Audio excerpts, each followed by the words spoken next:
Sisoko a bɛna fɔ gorobara kɛlɛ ni gorobaraw y'u sɔrɔ ka bolokuru ɲɛ kelen kɛ ɲɛda la nderikɛ n b'a f'i ye n'a sɔrɔ mɔgɔ fila de jɔlen don u bɛ multiplier par 100 a bɛ k'i kɔnɔ ko mɔgɔ 200 de bɛ i ɲɛ kɔrɔ communication a fanga bonyana kosɛbɛ ni jo tɛ kɛlɛ min na o ɲɛfɔli ma nɔgɔn dɛ Algérie ministre de la communication kɔni bɔra ka journalistes fara ɲɔgɔn kan ka étudiants fara ɲɔgɔn kan et surtout ka étudiants fara ɲɔgɔn kan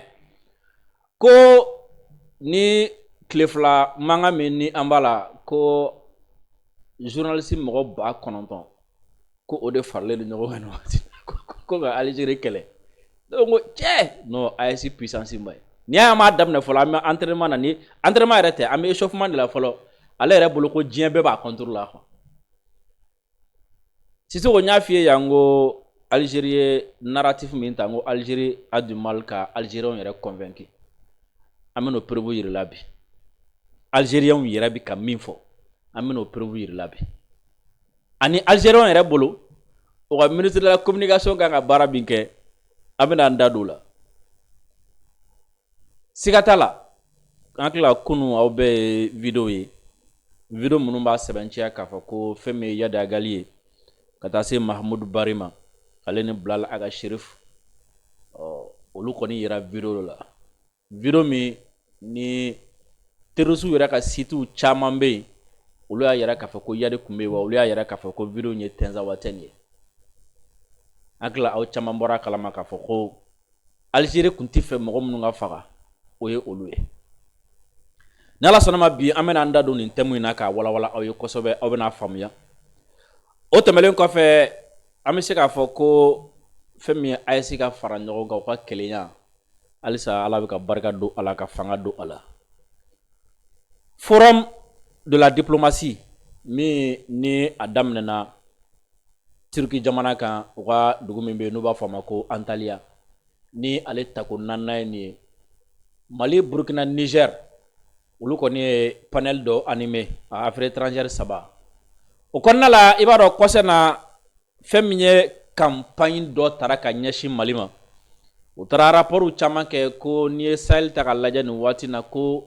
terrorisme ka mɔgɔ fagata ka ca Sahel de kɔnɔ ka tɛmɛ bɛɛ kan kalo o kalo i n'a fɔ MINUSMA ma gɛn i b'a dɔn kalo saba MINUSMA tun ka rapport dɔ kɛ walasa ka ko in yɛrɛ fɔ k'a tere juguya Nations Unies yɛrɛ donnen don min na o de waati o waati u bɛ rapport de kɛ k'a yɛrɛ k'a fɔ ko terrorisme ka mɔgɔ fagata ka ca yanni ka tɛmɛ fan bɛɛ lajɛlen kan AES kɔni ministre des affaires étrangères o fana ɲininkali kɛra u la Antalya forum kɛnɛ kan fɛn min ye Mali Burkina Niger o mɔgɔ 3 a ministre des affaires des étrangères 3 olu ye nin kuma in jaabi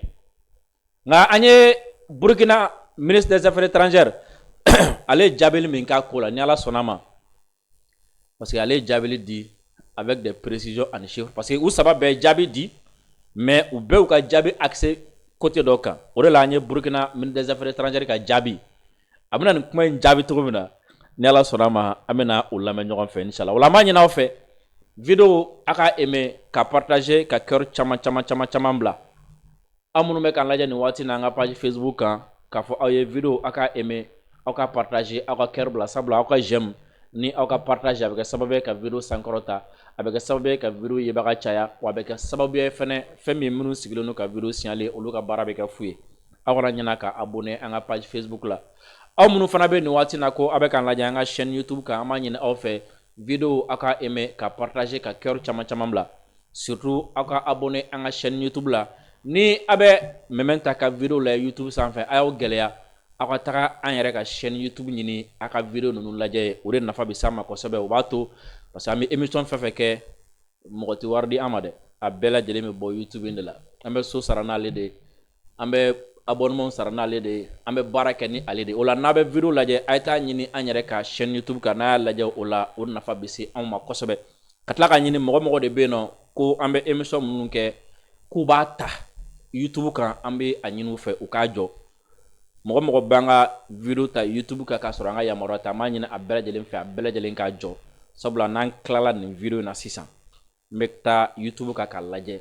ni n ye an ka video sɔrɔ mɔgɔ ka chaîne YouTube kan siga t'a la n b'a signaler o la an b'a ɲini aw fɛ a ka abonner an ka chaîne YouTube kan aw ka tila k'a ka cloche de notification activer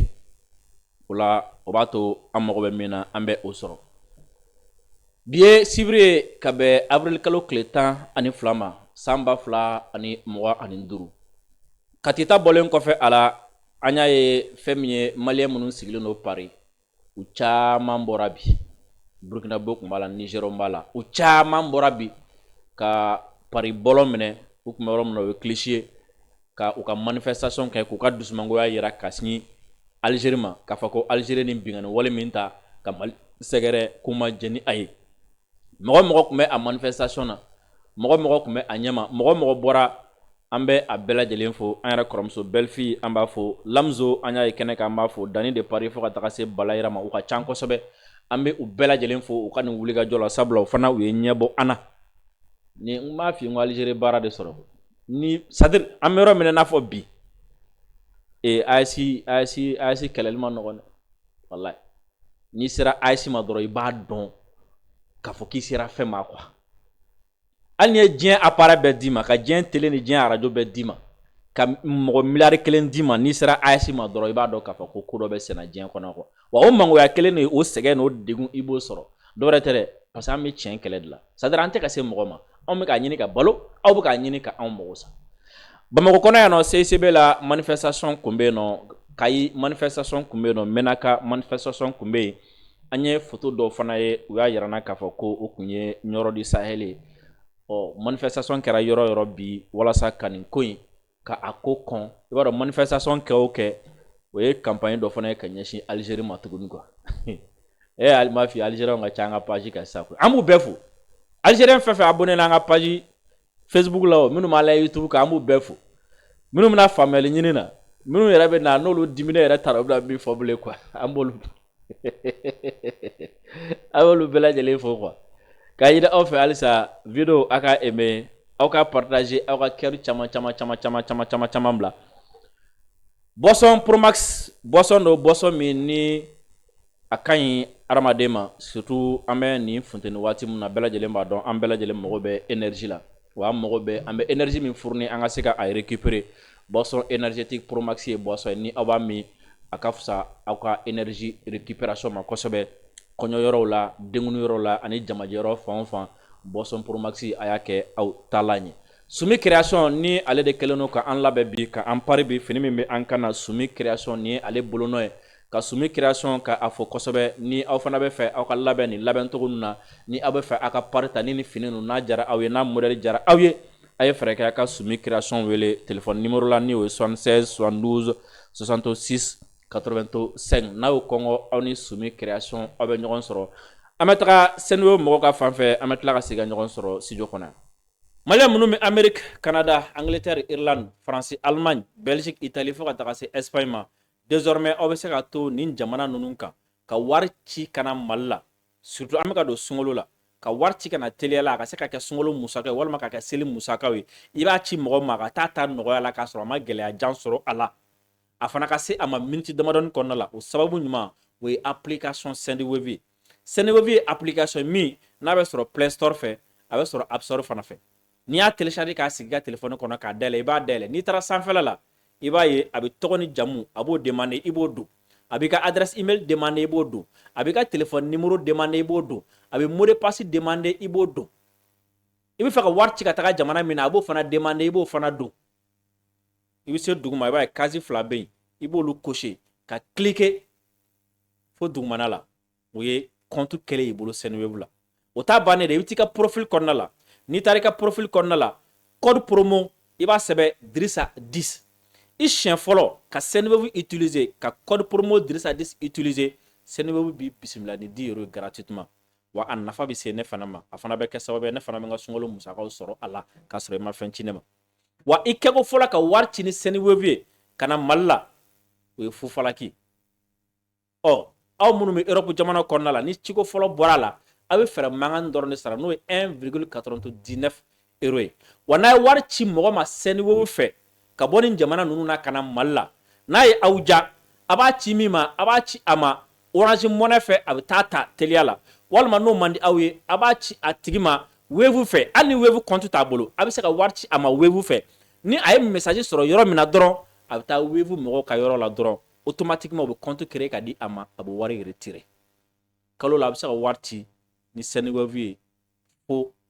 10 000 euros a ka teli a lakanalen don wa a basigilen don m'a ɲini an fɛ n kanubaga bɛɛ lajɛlen aw fɛn fɛn bɛ yen ko a bɛ émission in kanu aw fɛn fɛn bɛ yen ko a ye Mementa kanubagaw ye m'a ɲini aw fɛ a ka sunkalo musakaw a y'a ci ka na Mali la Senegal fɛ aw kɛtɔla k'a ci a ye code promo Dirisa 10 a ye ale utiliser. Donc le ministre de la Communication, Mohamed Maziane, qui a appelé donc un front médiatique national. Djemal Ghessoum, je vais revenir à vous et on va terminer l'émission avec notre ami Lias Dubaïli. 1 minute 30 chacun, s'il vous plaît. Djemal Ghessoum, quand on entend le ministre de la Communication appeler donc un front médiatique national pour faire face aux attaques que subit notre pays, on est toujours donc dans cette posture de victime. La question qui se pose aussi, pourquoi ce front médiatique interne alors que la situation interne est explosive sur la question socio-économique, mais aussi sur la question des droits de l'homme, des libertés, Djemal Ghessoum, et si on n'arrive pas à avoir donc un pays fonctionnel au niveau interne, comment peut-on avoir une politique diplomatique forte au niveau extérieur? Vous savez,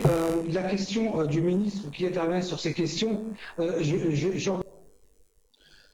Maliens aw bɔra ka Algérie ministre de la communication de ka ci ma sisan comme a yɛrɛ ka intervention a bɛ arabu la o de la directement a kelen kɔ ka kɛ journaliste ye a passage min fɔ an y'o ta directement. Algérie ministre de la communication de Algérie journalistes fara ɲɔgɔn kan ka tila k'aw ka écoledenw n'o ye étudiant minnu bɛ sanfɛ kalanso la k'olu fara ɲɔgɔn kan kun ye jumɛn sabula depuis o ni Mali a drone ko affaire wulila Algérie bɛ ka fɛn bɛɛ lajɛlen kɛ walasa k'a yira Algériens na i n'a fɔ ni bin de bɛ ka kɛ olu kan i n'a fɔ olu ma baga mɔgɔ ma n delila k'a fɔ aw ɲɛna n ko ka wulikajɔ bɛɛ kɛlen don walasa ka terrorisme ko kuma ka o dogo ka Algériens su k'a yira i n'a fɔ Mali de bɛ fɛ ka bin olu kan i n'a fɔ jamana wɛrɛw de bɛ Mali kɔfɛ minnu bɛ ka Mali pousser o de la le fait que Mali ye communiqué kelen fila min kɛ o communiqué kɔnɔ kuma u ma se ka o jaabi donc Algériens yɛrɛ tɔɔrɔlen don u ka fanga kɔrɔ nin waati na Algériens yɛrɛ bɛ k'a ɲini k'a dɔn mun de kɛra o la u ka communication a tɛ ka se ka sira sɔrɔ u ka narratif a tɛ ka se ka sira sɔrɔ o de la fɛn min ye u ka ministre de la communication ye ale ye journalistes fara ɲɔgɔn kan ni étudiants fara ɲɔgɔn kan k'a b'a ɲini Algériens fɛ ko fɛn min ye front national médiatique ye k'u ka o sigi sen kan o ye jumɛn k'u bɛɛ lajɛlen de ka jɛ ka fara ɲɔgɔn kan ko k'u tɛgɛ di ɲɔgɔn ma kunnafoni di sira fɛ sabula ko an kɔni mɔgɔ 9,000 de bɛ k'olu attaquer nin waati na yɛrɛ nka multiplier a ɲɛkɔrɔ quoi a multiplier a ɲɛkɔrɔ ko mɔgɔ 9,000 journaliste 9,000 ko o de ɲɛsinnen don Algérie ma nin waati na ko ka Algérie kɛlɛ ko diɲɛ bɛɛ bɛ ka Algérie kɛlɛ donc k'u ka journalistes n'u ka étudiants bɛɛ ka wuli u ka fara olu ka gouvernement kan walasa olu bɛ ka min fɔ o bɛ se ka san sɔrɔ cogo min na a man gɛlɛn a ye tiɲɛ fɔ mɔgɔw ye dɔrɔn a k'a fɔ ko a ye Mali drone gosi a k'a fɔ ko yari ni Algaba sa kun bɛ k'olu de protéger a k'a fɔ ko aw bɛ ka Mali terroristes de dɛmɛ a ka t'o fɔ Algériens ye dɔrɔn nin fɔlen Algériens ye jaabi jumɛn kɛ k'a jaabi o jaabi de nafa ka bon parce que n y'o de fɔ a ye n k'an bɛ ka communication min kɛ a bɛ ka se a seyɔrɔ la a ye nafa sɔrɔ Sisoko Algériens ka jaabi o k'a la Algériens bɛna u ka ministre jaabi ni min ye i b'a dɔn journaliste yɛrɛ y'a fɔ fɔlɔ ko ministre bɛ se k'a fɔ cogo di ko an ka fara ɲɔgɔn ko ka forum médiatique national kɛ ko mɔgɔ 9,000 journaliste 9,000 bɛ k'anw kɛlɛ k'a sɔrɔ Algérie m'a fɔ ko Maliens de degunnen don k'u sɛgɛnnen don wa ko k'a sɔrɔ Algérie kɔnɔna la n'i ye Algérie kɔnɔna yɛrɛ ta a kɔnɔna ka gɛlɛ balo ka gɛlɛ mɔgɔw ma ko bɛɛ ka gɛlɛ aw bɛ ka mɔgɔw tɔɔrɔ ka mɔgɔw ni siri k'a da kun n'a bɛ fɛ an ka fara ɲɔgɔn kan k'a bɛ fɛɛrɛ de ɲini o la fɔlɔ k'a b'olu dabila fɔlɔ kɛ o ye journaliste ka présentation dɔrɔn ni chaîne kelen kan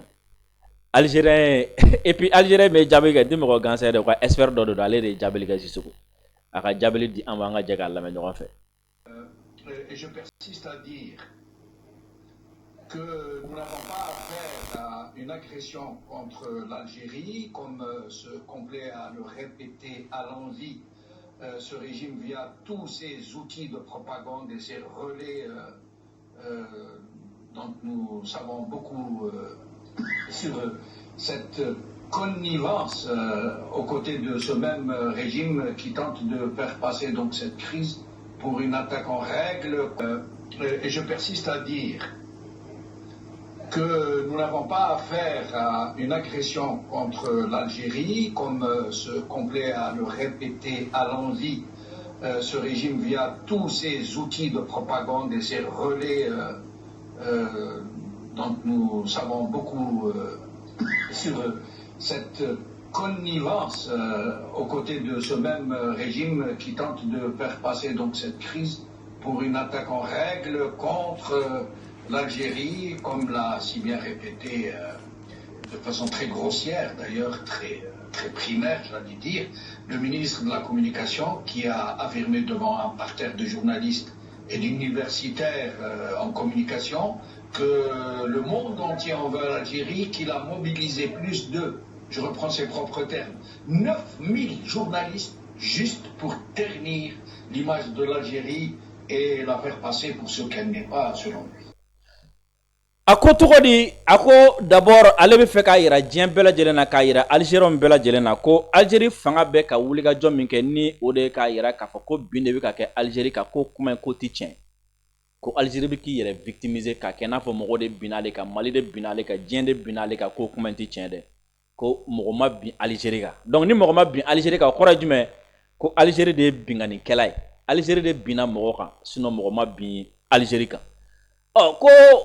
o de la walasa ka don Algérien kunna ko bin bɛ ka kɛ an kan ko u talen do ka u bɛ deli k'u ka propagande kɛ sira minnu fɛ ka t'o sira ninnu bɛɛ dayɛlɛ ka Algérie yira i n'a fɔ baga de kɛra Algérien ma ko surtout olu ka ministre de la communication yɛrɛ kuma min fɔ k'a yira k'a fɔ ko diɲɛ bɛɛ b'olu kɔ ko an mɔgɔ 9,000 de bɛ yen ko journaliste 9,000 de bilalen do olu la ko ka tila k'o kuma fɔ ko étudiants yɛrɛ jɔlen ɲɛna tuguni quoi donc k'u ka jamana ministre bɛ ka fɛn fɛn fɔ et surtout k'u ka jamana bɛ ka ligne o ligne ta ko tiɲɛ tɛ wa Algérien kana da la ni Algérie chaîne de min bɛ ka kuma o ye Algérien de journaliste bɛ ɲininkali kɛ o fana ye Algérien de cible atteint o voilà et an b'a fɔ ko a ye puissance de ya non an b'an ka studio kɔnɔ yan an ka puissance b'an ka studio kɔnɔ yan parce que mɔgɔw ma min faamu 2025 diɲɛ bɛ sira laban min kan quoi marifa tɛ kɛlɛ kɛ tuguni sa marifa tɛ kɛlɛ kɛ tuguni drone tɛ kɛlɛ kɛ tuguni kɛlɛ 80% a bɛ gagner communication de la parce que diɲɛ jamana si tɛ fɛ a ka ye k'a fɔ ko ye binganikɛla ye bɛɛ bɛ fɛ k'a yira k'a fɔ ko bin kɛra ale kan de wa bɛɛ bɛ fɛ k'a yira k'a fɔ ko ale ye jamana ɲɛnaman de ye o de la i b'a ye n'u bɛ fɛ ka se la u bɛ nkalon de ta ka da i la i m'a ye Algérie ka nkalon de ta ka da n'a ni nkalon n'u ka communication fanga bonyana ka tɛmɛ i ta kan u ka nkalon bɛ san sɔrɔ i ka tiɲɛ kan ne fana ka communication fanga bonyana ka tɛmɛ olu ta kan i ka tiɲɛ bɛ bange u ka nkalon bɛ tunu u bɛ obligé u bɛ segin u kɔ m'a f'i ye n ko bi Algérie problème min b'u da la u bɛ fɛ ka expliquer ko min bɛ yen nɔ quoi mais ils n'arrivent pas à expliquer donc la ministre de la communication ko k'u kana fara u kan u ka jɛ u ka nin baara in kɛ ɲɔgɔn fɛ et halisa an bɛ maliyɛnw encourager ka AES communication bɛɛ lajɛlen fo ka AES sɔrɔlaw bɛɛ lajɛlen fo parce que AES sɔrɔlaw de ye nin baara ninnu kɛ Sisoko Algérien min bɛ Faransi m'a f'i ye a ka ca ni maliyɛn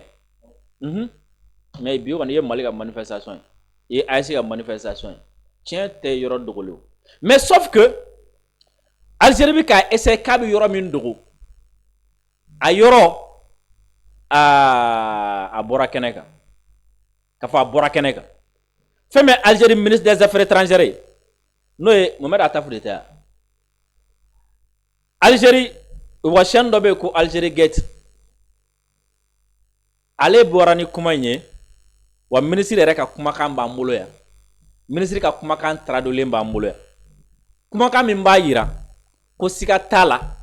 Algérie bi ka Yada Agali dɛmɛ kumakan min b'a yira ko siga t'a la Algérie bi ka Algabasi dɛmɛ kumakan min b'a yira ko sira t'a la siga t'a la Algérie bi ka Bilal Aga Cherifu dɛmɛ Algérie ministre des affaires étrangères yɛrɛ de ka kumakan don Sisoko a bɛna min fɔ an bɛna jɛ ka lamɛn ɲɔgɔn fɛ ni élément ka girin an ye Yada Agali vidéo minnu ye ni élément ka girin ka tɛmɛ hali drone gosili kan ni élément ye prévu ka tɛmɛ Algérie bɛna kuma o kuma fɔ an bɛna prévu yira diɲɛ mɔgɔ la nin kumakan ka girin ka tɛmɛ a bɛɛ lajɛlen kan parce que nin kumakan in b'a yira noir sur blanc ko Mali ko mɔgɔ minnu ye terroristes ye Algérie tenu labla wa Algérie tena jeni aye Mali ka se ula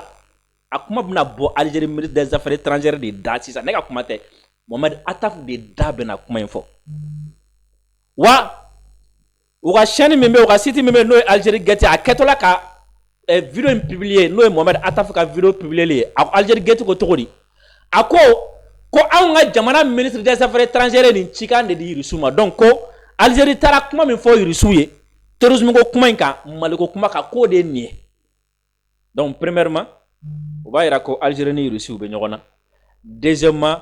ni prévu de irréfutable qu'a fait que l'Algérie a déclaré officiellement son soutien au groupe terroriste. C'est ce que Mohamed Attaf ka intervention di ama. ثانيا أننا لا نسمح ولا نقبل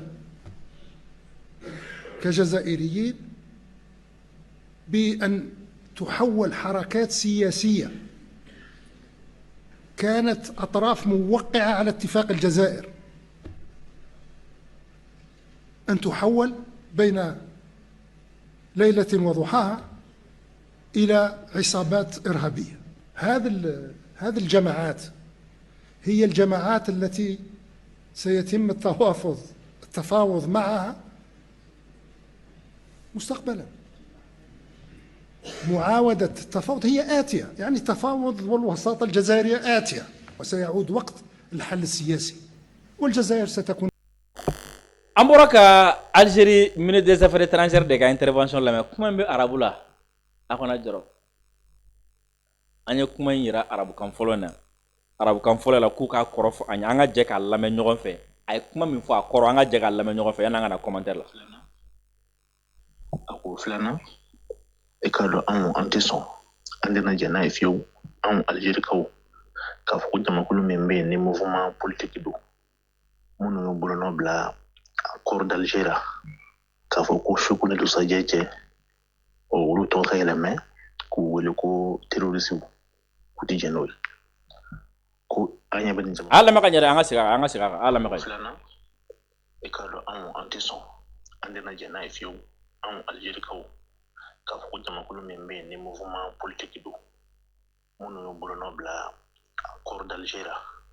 ka fo ko shukune do sajeje o wulu ton khayla me ko wele ko terrorisme ko di jenol ko anya ben jama ko minani en jama ko aywa woni Algérie bina keka baraka ga coalition ke yala sa kaseka bengan soro ko nyana bo politique la wati sa nyana bo Algérie ko c'est ça mo bin la metuni katlaka kibita prévu wera ñini Algérie ka implication na Algérie ka terrorisme deme la wa Mohamed Attaf ko Algérie tina jeni aye ko munun tega no kumbe accord d'Alger la autrement dit Attaf ko ale tina jeni aye munun tega no kumbe accord la wulu jonye oti sema wa o sema ni akmi tega kumbe ñogomolo dogora mogola wa olu munu nu ye togo yelama ka kɛ CSP ka tila ka yelama ka kɛ FLA ye olu y'a annoncé ala ti tɛmɛ kalo fila kan ko u ni jini min bila jɛ k'u tɛgɛ di ɲɔgɔn ma ko wa k'u jɛra k'u tɛgɛ di ɲɔgɔn ma u ye kɛlɛli kɛlɛ kɛ ɲɔgɔn fɛ ka tɛnsɛwatɛni kɛlɛ kɛ ɲɔgɔn fɛ ka espagnol enlevé ɲɔgɔn fɛ ka tila ka bɔ k'a fɔ k'u farala ɲɔgɔn kan sisan ko k'u bɛɛ kɛ kelen ye donc o terroriste jɛkulu min n'olu bɛɛ farala ɲɔgɔn kan Algérie ministre des affaires étrangères ko ale tina jɛna ye Algérie geti ko ka a taara nin de fɔ Irisi ye ko ka cika ni Irisu ma ko k'a fɔ Irisu ye ko Algérie tina jɛni a ye suko ni dugusajɛ cɛ an ka ninnu wele ko terroriste donc suko ni dugusajɛ cɛ ale tina jɛni a ye an k'u wele terroriste ale tina jɛni a ye an k'u kɛlɛ wa ale ni u bɛna fara ɲɔgɔn ka baara kɛ fo Mali k'u reconnu jagoya la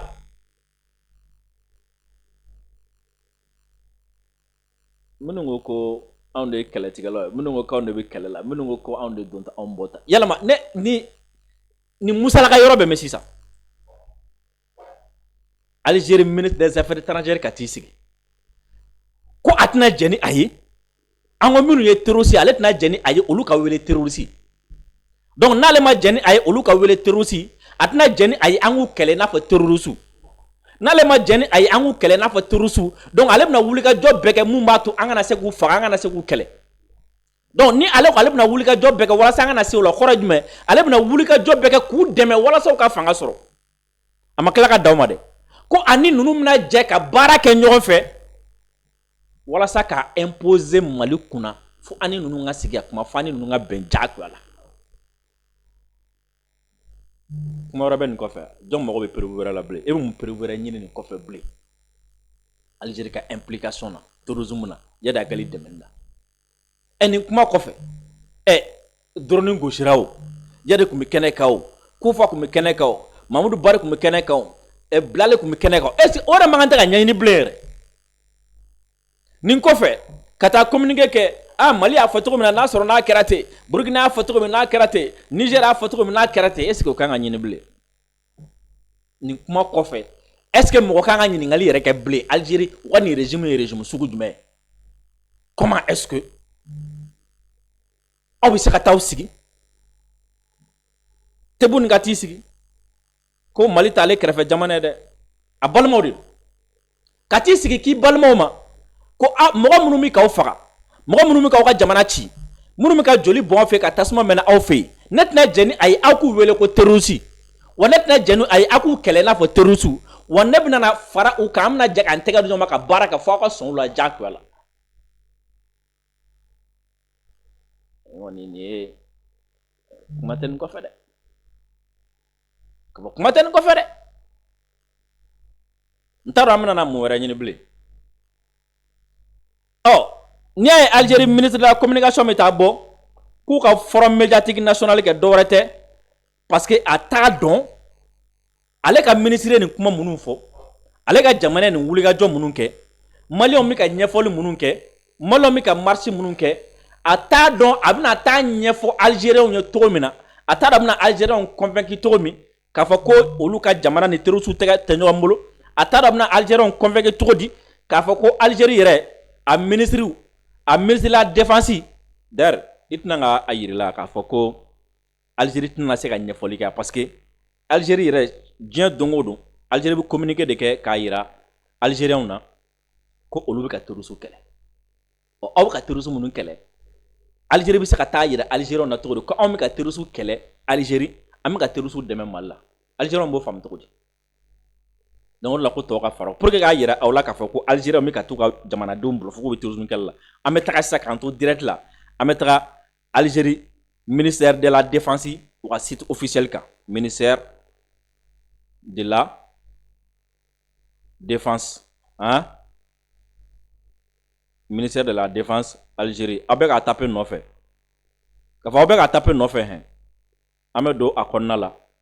n'an donna a kɔnɔna la a bɛna ye sisan an bɛna communiquer sisan Algérie bɛ k'a fɔ k'u ye wulikajɔ minnu kɛ u ka sɔrɔdasiw ye offensive minnu kɛ walima u ka sɔrɔdasiw ye kɛlɛ minnu kɛ a bɛna bɔ k'a yira an na sisan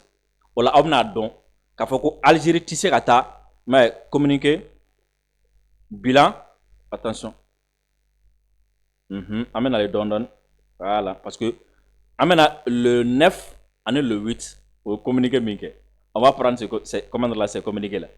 an bɛna ye sisan k'a fɔ ko Algérie bɛ ka taa fɔ a ka jamanadenw de ye diɲɛ don o don k'olu bɛ ka terroriste kɛlɛ diɲɛ don o don u ni terroriste bɛ ɲɔgɔn na diɲɛ don o don u bɛ ka terroriste kɛlɛ mɔgɔ min bɛ ka terroriste kɛlɛ diɲɛ don o don o tigi bɛ se ka taa sɔn a ma cogo di ko a ka jamanadenw bɛ se ka taa a bɛ se ka t'i jɔ a ka jamanadenw ɲɛkɔrɔ cogo di ko ale ye comment dire la ale ye terroriste don ta ale ye terroriste bɔ ta ou bien ale ni terroriste tɛgɛ bɛ ɲɔgɔn bolo ka baara kɛ ça c'est impossible a tɛ se k'o kɛ o i m'a ye donc le fait que a tɛ se k'o kɛ a bɛ fɛn bɛɛ kɛ walasa a ka dogo Algériens na a ka fɔ ko olu ni terroriste tɛ ka baara kɛ olu ni terroriste tɛgɛ tɛ ɲɔgɔn bolo o la n'a yɛrɛ k'a fɔ k'u ni terroriste bɛ baara la bilan des opérations a filɛ hali sini n'a taara u ka site kan a bɛna ye k'a fɔ ko nin bɛ yen n bɛ k'a charger de an ɲɛ b'a la an bɛ k'a charger an b'u ka site de ka taa wa an b'u ka site de ka taa n bɛna preuve yira la k'a fɔ ko Algérie tɛ se ka taa expliquer Algériens ye a bɛ ka baara min kɛ Mali la a filɛ bilan opérationnel de l'ANP du 2 au 8 avril dans le dynamique des efforts soutenus dans la lutte antiterroriste et contre la criminalité organisée multiforme, des unités et des détachements de l'armée nationale populaire ont exécuté durant la période allant du 2 au 8 avril 2025 plusieurs opérations ayant abouti à des résultats de qualité qui reflètent le haut professionnalisme, la vigilance et la disponibilité permanente de nos forces armées à travers l'ensemble du territoire national. Au ministre des Affaires étrangères qui a fait ko ale ti terroristes reconnu terroristes o be se ka ta ka jamana donc convaincu togodi ko ale be ka terroristes de même mal. Mais Mali o mi fe ka min fo awe dora we anga to wulile anga to jole sabla nin kɛra sababu ye Algériens yɛrɛ y'a tiɲɛ dɔn sisan. Algériens yɛrɛ ko in bɛ faamu. O de la Algériens yɛrɛ bɛ ka bɔ u ka yɛrɛ ka ɲɛmɔgɔw contrôle la. Anw kan ka min fɔ u bɛ k'u ka ɲɛmɔgɔw jaabi. O la an b'u ka ɲɛmɔgɔw to ɲɔgɔn na an bɛ tɛmɛ ni an ka ɲɛfɔli ni Ala sɔnna ma. Sisan n'an bɔra Algérie an bɛ boli ka taa fo Turquie. N'an taara Turquie, Turkiw fɛ yen nɔ o kɛlen don ka forum dɔ sigi sen kan ɲinan ye a tako 4 ye. U b'a fɔ a ma ko forum de la diplomatie d'Antalya. Ɲinan ta fɛn min ye jamana ɲɛmɔgɔ président a daminɛ na kunu le 11. Fɛn min ye président 20 ɲɔgɔn o kun bɛ yen, ministre 70 ɲɔgɔn o kun bɛ yen, ONG 60 ɲɔgɔn olu kun bɛ kɛnɛ kan ani ka fara kalanden caman kan. Sommet in a sigira de ka a thème principal kɛ ɲinan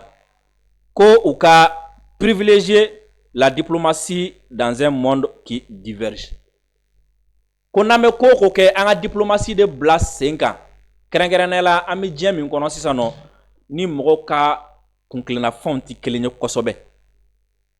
Mɔgɔw ka kuntilennafɛnw tɛ kelen ye, hakililaw tɛ kelen ye. Nka an kuntilennafɛnw tɛ kelen ye, an ka faamucogo tɛ kelen ye, hali n'a sɔrɔ n'an ka laɲiniw fana tɛ kelen ye, o ma se an k'an bolo kuru ɲɔgɔn kama. An ka fɛɛrɛ bɛɛ lajɛlen kɛ an ka gɛlɛyaw k'a ɲɛnabɔ ni diplomatie. O forum min ni o daminɛna ni u kan ka session 50 ɲɔgɔn kɛ a kɔnɔ. Bi fɛn min ye AES ye panel dɔ organisera AES ye Turquie fɛ. O panel animera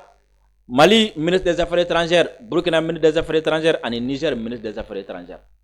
O panel kɔnɔna la u ye présentation kɛ. Présentation bannen assistance olu ye ɲininkali kɛ. Ko hakilila jumɛn bɛ an ka jamana ninnu bolo ka ɲɛsin Nations Unies bi ka rapport minnu kɛ k'a yɛrɛ k'a fɔ ko fɛn min ye Sahel ye ko terrorisme kɛlen don ka digi kɛ anw na ka tɛmɛ bɛɛ kan wa ko terrorisme ka mɔgɔ fata ka ca anw fɛ nɔ ka tɛmɛ bɛɛ kan. Laɲini ye min ye o ye k'a yɛrɛ k'a fɔ ko Sahel dɛsɛlen don nin waati na et plus précisément ko AES dɛsɛlen don nin waati na kabi u ye Faransi gɛn u dɛsɛlen don. Jaabi min sɔrɔla Burkina ministre des Affaires étrangères fɛ an bɛna o jaabi k'a la a k'o lamɛn nka yan'o cɛ Ablaye Diop kɔni ye jaabi kɛ nka n tɛna Ablaye Diop ka jaabi bɛɛ fɔ mais a yɔrɔ dɔ fɔ Sisoko Bara a ko anw ti Nations Unies dɔn su calculela ye. Nations Unies ti ambulance ye. Ko Nations Unies n'a sɔrɔ ni ci b'u la yan'u ka t'u sigi k'a fɔ ko mɔgɔ fagata ka ca terroristes fɛ anw de ka yɔrɔ la ka tɛmɛ bɛɛ kan ko yan'u ka t'u sigi su compte la dɛ k'u kan ka min kɛ walasa mɔgɔ kana sa dɛ k'u kan k'o de kɛ quoi. Yan'aw ka taa sigi su compte la k'an tɛ Nations Unies dɔ su compte la ye wa an tɛ Nations Unies dɔ ambulance ye. K'aw ka baara bɛɛ yɛlɛma k'a kɛ rapport dɔrɔn ye nin bɛ ka kɛ nin ko k'a sɔrɔ ko Nations Unies yɛrɛ tɔgɔ la MINUSMA tun bɛ Mali la yan o ko ka o MINUSMA in to Mali la ko yalama mɔgɔ kun tɛ ka sa MINUSMA jɔlen ɲɛna wa ko civil kun bɛ ka sa MINUSMA ɲɛna ko terroristes kun bɛ tɛmɛ MINUSMA kan ka taa civil faga ko MINUSMA ma kala don a ɲɛna ka bɛn n'a ye. Wa a ye dugu caman fɔ dugu minnu n'olu u cira MINUSMA jɔlen ɲɛna. Sisan aw taalen bɛna a taa kɛ cogo di i b'a fɔ ko depuis aw taara diɲɛ bɛ ka wuli anw fɛ yen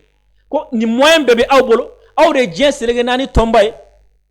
aw de ka baara bɛ taa kɛ ambulance ye su compte k'aw ka baara man kan tɛ kɛ ko ye dɛ aw ka baara kan ka kɛ de mɔgɔw tɛ sa cogo di k'o fɛɛrɛ tigɛ sinon ni Nations Unies yɛrɛ bɛ malo yan'aw ka taa su compte la yan'aw ka taa banabaatɔ compte la yan'aw ka taa dugu min cira o compte la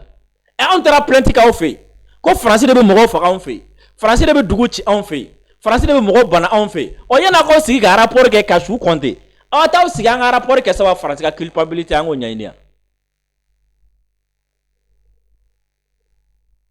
Burkina, ministre des Affaires étrangères, Djabi Minsoro Sissoko, au Kala, en Alame. Merci, madame. Permettez-moi de revenir un tout petit peu sur ce rapport qui rend compte un peu du bilan macabre. Je suis toujours impressionné par la façon dont les faits sont rapportés et j'espère que le même rapport mentionne qu'au Burkina Faso, il n'était pas possible d'organiser le Tour du Faso en 2022, mais que nous l'avons fait en 2023, en 2024 et on va le faire en 2025. C'est pour dire quoi? 2022, notre pays était occupé à 50% par des terroristes. Début 2025, nous sommes aujourd'hui à plus de 71% de territoires récupérés. Avant 2022, plus de 6500 écoles étaient fermées au Burkina Faso. En 2023, 1500 écoles ont ouvert. 2 100 000 personnes étaient déplacées en 2022. En 2024, il y a moins de 900 000 personnes qui sont dans les camps de déplacés. Je pense que des rapports comme ça doivent mentionner exactement ce qui se fait. Nous venons de clôturer le festival panafricain de cinéma de Ouagadougou. C'est un des plus grands festivals qui n'avait pas pu être organisé pendant plus de 3 ans et qui a mobilisé pratiquement 50 délégations de tout le monde entier et qui a examiné 235 films. Je pense que ça, c'est des statistiques qui parlent d'une situation qui est réelle. Moi, qui suis là, qui vous parle, je suis d'une région... Ministre des Affaires étrangères, allez min sɔrɔ ka fɔ nin rapport in na ko d'abord rapport in yɛrɛ kɛcogoya fɔlɔ o de b'ale gan kamana na quoi a y'a kaba quoi kabako do quoi parce que u bɛ ko ninnu yira cogo min na quoi komi k'a b'a bisigiya k'a miiri k'a fɔ fɛnɛ ale min damina maga kuma minnu na k'u bɛn'o fana don rapport kɔnɔna la Sissoko kuma ninnu ye jumɛn ko Burkina u bɛ nɛgɛsoboli dɔ kɛ yen nɔ u b'a fɔ ko Tour du Faso nɛgɛsoboli ɲɔgɔn dan a ko 2022 k'a ma se ka kɛ ko nka ko depuis olu nana fanga la 2023 ko a kɛra 2024 ko a kɛra wa 2025 fana a bɛ kɛ parce que u bɛ Burkina bɛɛ de boli ni nɛgɛso ye ko olu bɛ na waati min na 2022 ko Burkina fan kelen de kun minɛnen don terroriste bolo n y'a tila fila ye fan kelen n'o ye 50% k'o kun minɛnen don terroriste bolo Tour de Faso bɛ se ka kɛ k'an bɛ yɔrɔ minɛ n'a fɔ sisan ko de 50% k'olu ye 71% récupéré kɛmɛ o kɛmɛ olu sera ka 71 bɛ minɛ jugu la ko a b'a bisigiya k'a fɔ k'u bɛna t'o fana sɛbɛn rapport in kɔnɔ parce que n'u taara sɛbɛn rapport kɔnɔ terrorisme ka jugu anw de fɛ ka tɛmɛ fan bɛɛ kan ni ne bɛ ka kɛ anw fɛ ni ne bɛ ka kɛ anw fɛ nka anw fana ka jamanaw bɛ ka min kɛ anw bɛ ka ɲɛtaa min sɔrɔ anw bɛ ka sebagaya min sɔrɔ an bɛ ka situation yɛlɛmani min kɛ k'u kan k'o fana k'a la kɛ o situation yɛlɛma ninnu dɔ ye jumɛn o ye 2022 ko Burkina kun occupé le terrorisme fait 50%. 2025 k'u ye 71% u y'o récupéré. 2022 ko Tour de Faso ma kɛ ko nka ko depuis olu nana 2023 u y'a kɛ 2024 u y'a kɛ ko 2022 ko école hakɛ min kun datugulen don Burkina k'a kun bɛ bɛn école 6,500 ko kun datugulen don o 6,500 la ko bi olu sera ka 1,500 dayɛlɛ a la ko olu bɛna waati min na 2022 ko Burkina bɛ min kun bolila ka Burkina bila ka t'u kɛ réfugiés ye fan wɛrɛ fɛ k'a bɛ bɛn Burkina bɛ 2 ni mɔgɔ 100,000 o de kun bolila kɛlɛ ɲɛ ka taa kɛ réfugié ko nka ko 2025 kɔnɔna la ko Burkina bɛ min bolilen don kɛlɛ ɲɛ min dogolen don kɔfɛ n'i y'a bɛɛ fara ɲɔgɔn kan k'a tɛ mɔgɔ 900 bɔ ko munna o t'olu ka rapport kɔnɔna la Sissoko ça c'est des chiffres hein? De 2 100 000 déplacés à moins de 900 000. Ko nunu de kan ka kɛ ko ni chiffre nunu ni statistique nunu de kan ka kɛ rapport kɔnɔ Nations Unies fɛ ani fan wɛrɛ fɛ walasa ka dɔn baara bɛ ka kɛ anw fɛ yan walasa ka dɔn ko an ka fintigilakaw bɛ baara la jamanaw bɛ baara la ko nka ni munna ale dabali de bɛ ka ban quoi mais waati o waati a bɛ taa rapport de kɛ mɔgɔ sata ka ca an fɛ yen min ka ca an fɛ yen a ko fɛn min ye FESPACO ye ko o yɛrɛ kun dɛsɛlen don ka kɛ yɛrɛ n'o ye u ka sinima ta ye ko kun dɛsɛlen don ka kɛ yɛrɛ ko mais k'an bɛ don min n'a fɔ bi ko bɛɛ lajɛlen y'a ye kɔsɛ na FESPACO kɛra wa FESPA ko kɛli kɔfɛ ko fɛn min ye délégation 50 ye o bɛɛ lajɛlen nana an ka lamɛn ka taa. On ne pouvait pas se rendre pendant 3 ans. Mon propre village, on ne pouvait pas se rendre pendant 3 ans. Mais quand vous êtes à Ouaga et que vous avez un copain d'école qui vous appelle pour vous dire qu'il est dans son champ en train de défricher, un champ qu'il n'a pas vu depuis 3 ans à cause de l'insécurité, vous vous rendez compte que vous avez une lecture qui est totalement différente de ce qui ressort dans ces rapports-là. Donc je suis totalement d'accord qu'on relate la situation, mais je veux que nous puissions aller sur une base objective. Une évaluation ne se fait pas dans un salon. Elle ne se fait pas à 6 heures de vol. Elle se fait sur le terrain. Moi, je ne vous dis pas ce que j'ai lu. Je vous dis ce que je vis, ce que j'ai vécu. Je viens du Burkina et je vais dans les 4 coins du Burkina. Et le tour du Faso, ça ne se fait pas dans des véhicules blindés. C'est à vélo. Ils vont de village en village. De province en province. C'est des kilomètres. Et c'est étalé sur plusieurs semaines. Aucun cycliste ne repartit avec un doigt brisé. Donc quand on ressort dans un rapport que la situation ne fait que s'aggraver et on alarme le monde entier pour estomper les efforts qui sont faits par ces régimes qui sont en place et qui sont soutenus par leur population. Les populations, lorsqu'elles meurent, elles vous dénoncent. Mais quand elles vous soutiennent, c'est que quelque part, elles arrivent à retrouver leur compte. Donc, alors, pour revenir à... All right, but going back to my question, it's good that you've given your response to my previous question, the United Nations report. But in this regard, let me go back to my question, because we also need to open the floor for the audience. In this regard, what are the ways for the, for the new cooperation, that was formed by the 3 countries? Is that new cooperation able? How will it be able to amplify its influence in the global politics, and also contribute to the international systems through this same confederation? Oui. Alors, je pense que ce que la nouvelle confédération est en train d'essayer et de réussir,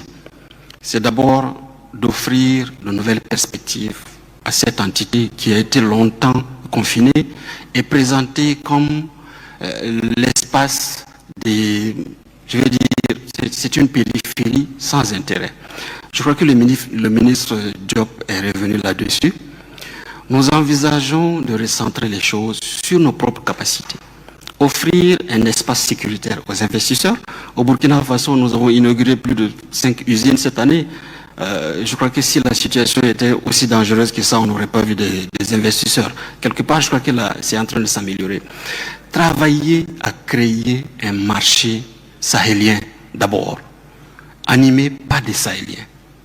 et qui est alimenté par des Sahéliens, entre le Burkina, le Mali, le Niger, mais aussi avec les autres pays qui sont au niveau de la CEDEAO. Les 3 pays entretiennent de très bons rapports avec leurs voisins. Nous avons ces rapports d'interdépendance qui doivent être sauvegardés, renforcés, mais développés d'abord au bénéfice des populations du Sahel. C'est ce qui a manqué. Et c'est pour cela que je parlais tantôt d'extraversion. Aujourd'hui, ce que nous voulons, c'est que si l'or du Burkina Faso rayonne à l'international, c'est qu'on sent l'éclat dans les yeux de l'enfant du Sahel. C'est ça. Le Niger ne peut pas produire de l'uranium et dormir dans le noir. Nous sommes en train de travailler à donner un nouveau visage à notre économie qui montre d'abord aux populations que ce travail-là, elles en sont les premiers bénéficiaires avant de développer les rapports avec les autres entités. Donc je crois que c'est surtout cela qui fait on va dire, la spécificité de la Confédération. Et c'est cette vision qui est portée par les 3 chefs d'État. Aller sur nos propres capacités, construire des économies résilientes et durables.